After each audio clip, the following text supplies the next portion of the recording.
आदरणीय सभापति महोदय, मैं धन्यवाद देता हूं आपको कि इस बजट पे मुझे बोलने का मौका दिया। मैं सिर्फ 2-3 विषय आपके सामने रखना चाहता हूं। एक तो आदरणीय वित्त मंत्री जी ने जो कर में छूट दिया, उससे निश्चित रूप से 1,75,000 करदाताओं को फ़ायदा होगा और 1 लाख करोड़ रुपया उन्होंने छोड़ा है जो लोगों की बचत होगी।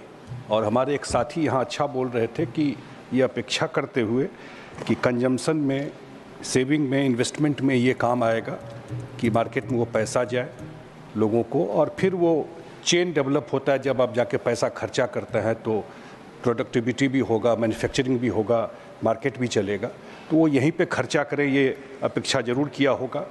उसी तरह हम देख रहे थे कि TDS, TCS, आजकल हम लोग देखते हैं जो इनकम टैक्स रिटर्न है वो 1 दिन में, 2 दिन में आ जाता है, 48 घंटे में आ जाता है। फेसलेस कर दिया है, टेक्नोलॉजी को यूज किया है। तो इन सब चीज़ों से काफ़ी परिस्थिति बदली है। एक क्षेत्र जो हमारे मांझी जी बैठे हुए हैं, इनका MSME में भी बहुत सारे इशूज़ को एड्रेस किया गया है, जिसमें credit access, regulatory simplification, physical and digital infrastructure पर सुधार के लिए काम किया गया है और देश मैन्युफैक्चरिंग हब बने, ग्लोबल मैन्युफैक्चरिंग हब बने, उस पर काम किया गया। एक जो बहुत महत्वपूर्ण बात बजट में है वो दलहन में आत्मनिर्भरता के लिए 6 साल का मिशन लॉन्च किया गया और अगले 4 साल तक किसानों से दलहन की केंद्रीय खरीद की जाएगी। बिहार जैसे प्रदेश में जहां मौकामा, टाल वगैरह में दलहन की खेती होती है, निश्चित रूप से ये दलहन के उत्पादन बढ़ने से इसका एक लाभ मिलेगा। एक और जो एग्रीकल्चर सेक्टर में किया गया कि जो 100 लो प्रोडक्टिविटी वाले ज़िला है उसको अडॉप्ट करने का किया गया है, जहां उपज कम होता है, 100 डिस्ट्रिक्ट जो है कि वहाँ क्रॉप डाइवर्सिफिकेशन करके चीज़ों वहाँ प्रोडक्शन बढ़ाने का 100 जिला को चुन करके किया गया है। उसी तरह किसान क्रेडिट कार्ड के लिए 3 लाख से बढ़ाकर 5 लाख किया गया। PM स्वनिधि योजना का नवीकरण, जिसमें कि स्ट्रीट वेंडर्स को 30,000 की सीमा से UPI लिंक्ड क्रेडिट कार्ड और बैंक लोन मिलेगा। जो जिग वर्कर्स हैं, जो ऊबर, ओला, जोमेटो इस सब में काम करते हैं, उनके लिए उनको आयुष्मान, करीब 1 करोड़ उनकी संख्या है, आयुष्मान भारत के तहत और हेल्थ इंश्योरेंस के तहत अन्य सामाजिक सुरक्षा योजनाओं का लाभ मिले, इसका इस बजट में किया गया है।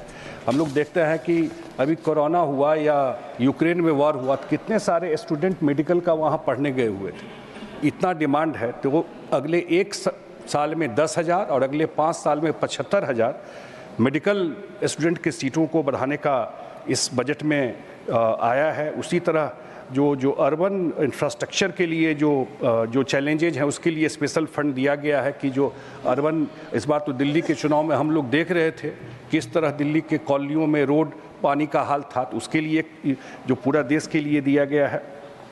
उसी तरह न्यूक्लियर एनर्जी के लिए मुझे लगता है कि सरकार ने 20,000 करोड़ का बजट दिया है। एक बात मैं ये जो जनरल चीज़ें जो बजट में हाईलाइट करने वाली थी, और हम धन्यवाद देना चाहते हैं कि जिस तरह हमारे साथी बता रहे थे कांग्रेस के भी कि बिहार के साथ हिस्टोरिकली निगलेक्ट बिहार को किया गया। जब झारखंड भी अध्यक्ष महोदय बिहार के साथ था तो फ्रेट इक्वलाइजेशन था, सारा मिनरल्स झारखंड का पूरे देश में जाता था, लेकिन उसका कोई भी एडवांटेज बिहार को नहीं मिला। और हमेशा बिहार का डिमांड रहा, सही बात है, विशेष राज्य का दर्जा का, लेकिन फाइनेंस कमीशन ने ये बात ख़त्म कर दी और हम लोगों की पार्टी और हम लोगों के नेता नीतीश कुमार ने कहा कि भाई नहीं, अगर विशेष राज्य का दर्जा मिलता है तो बिहार को विशेष पैकेज मिले।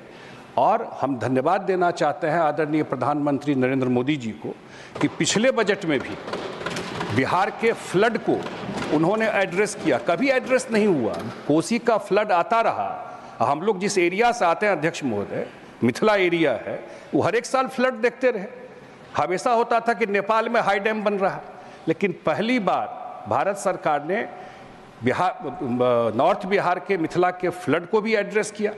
पहली बार जो मखाना की चर्चा आजकल दुनिया में हो रही है, ये मखाना तो प्रोडक्शन हमेशा से होता रहा, लेकिन अब वहाँ जा कर के मखाना बोर्ड बनेगा, जिससे कम से कम उसके पैकेजिंग में उपजा वहाँ होता था, पैकेजिंग जाके बेंगलोर में होता था। अब वहाँ पर पैकेजिंग होगा, मार्केट लिंकेज होगा। दरभंगा में एयरपोर्ट है तो वहाँ से पूर्णिया में भी शुरू होने वाला एयरपोर्ट, तो उससे उसका कार्गो वहाँ से जाने का वो होगा, वहाँ की इकोनॉमी में वहाँ लोगों के पॉकेट में पैसा जाएगा। उसी तरह एक जो बड़ा अनाउंसमेंट है, बिहार का लोगों का पूरा दुनिया में बिहार का डायस्पोरा है, और ख़ास करके गल्फ वगैरह में सब लोग रहते हैं। एक इंटरनेशनल फ्लाइट बिहार से नहीं जाता, और जो वित्त मंत्री जी ने घोषणा किया है 3 ग्रीनफील्ड एयरपोर्ट के लिए, और एक ग्रीनफील्ड एयरपोर्ट जो इंटरनेशनल एयरपोर्ट होगा वो पटना के बगल में होगा। वो एयरपोर्ट बनने से निश्चित रूप से इंटरनेशनल फ्लाइट भी बिहार से जाना शुरू हो जाएगा। और एक जो सबसे बड़ा अनाउंसमेंट मुझे लगता है हुआ है, वो 1972 से, सभापति महोदय, 1972 से डीपीआर बन के प्रोजेक्ट चल रहा था। 53 साल हम लोग तो पैदा ही हुए थे। वेस्टर्न कोसी योजना पूरा उत्तर बिहार के सिंचाई को लेकर के, लेकिन आज तक कंप्लीट नहीं हुआ। हम धन्यवाद देना चाहते हैं वित्त मंत्री को कि अपने भाषण में उन्होंने मिथिला का भी नाम लिया, और वेस्टर्न कोसी को भारत सरकार ने सैंक्शन करके और उस पर काम करना शुरू करें। तो मुझे लगता है, और सबसे बड़ी बात, इस बार तो बजट में खुद भी वो मधुबनी पेंटिंग का साड़ी पहन के आई, तो कम से कम उस पेंटिंग से जुड़े हुए पूरे जो मिथिला के लोग हैं देश और दुनिया में हैं, उस सबके लिए एक प्रतिष्ठा की बात हुई कि इन्होंने, वित्त मंत्री जी ने जो अपना बजट पढ़ा उसमें इसका ध्यान रखा। मुझे लगता है बिहार हिस्टोरिकली हमेशा उसको कभी भी फोकस में, रडार में नहीं आया। और नीतीश कुमार जी ने, अभी हम देख रहे थे 4 एग्रीकल्चर रोड मैप में बिहार में काम हुआ है। अब पूरा कृषि में वहाँ पर रिवोल्यूशन आया है। इतना अभी सब्जी के उत्पादन में 4th स्टेट, 4था नंबर पर देश में बिहार आया है। तो बहुत सारा काम बिहार में पिछले 17, 18, 19 साल में हुआ है। बिहार टेक ऑफ स्टेज में है। जो डेटा यहाँ पढ़ा जा रहा था वो सही है कि ये प्रॉब्लम है, लेकिन ये इतना जो इनहेरिट किए हम लोग कांग्रेस और आरजेडी से, ये भी ध्यान रखना चाहिए कि हम लोग शुरू कहाँ से किए थे, हम लोगों को क्या मिला था बिहार में जब हम लोग सरकार में आए, और कहाँ से कहाँ हम लोग ट्रैवल किए। तो बिहार एक टेक ऑफ स्टेज में है। पहली बार बिहार भी डबल इंजन का मजा ले रहा है, और अगले 5 साल में निश्चित रूप से हम लोगों को लगता है कि जो विशेष ध्यान केंद्र का बिहार के ऊपर है, बिहार भी टॉप 10 स्टेट में आएगा।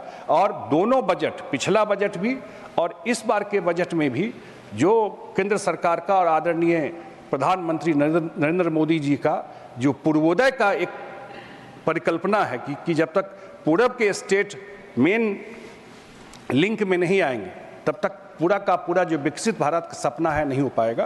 तो उनका जो विशेष ध्यान गया है इस पर, निश्चित रूप से आने वाले टाइम में बिहार के लोग